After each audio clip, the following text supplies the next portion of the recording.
So ayan mga ka-idol, gisayin na natin na manok sa bawang sibuyas at siyempre maglagay tayo ng toyo dyan. Sa lahat ng niluto ko mga ka-idol, ito pa lang ang aking first time kong niluto ito mga ka-idol.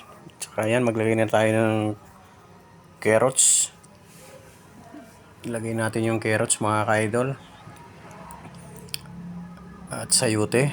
Sabay na natin ng sayote yan mga ka-idol. First time kong niluto ito mga ka-idol.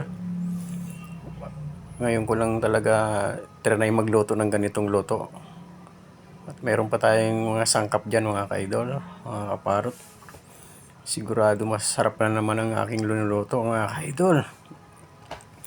Maglagay tayo ng bell pepper. Mahal ang bell pepper mga ka-idol. 2 piraso lang ang nilagay kong bell pepper dyan. Yan. Saka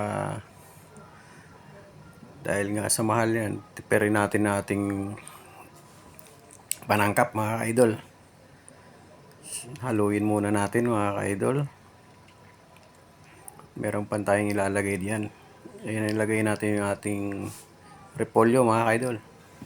Siguro mga ka-idol, alam nyo na to kung anong luto to mga ka-idol. Pero meron pa tayong pandagdag na sangkap dyan.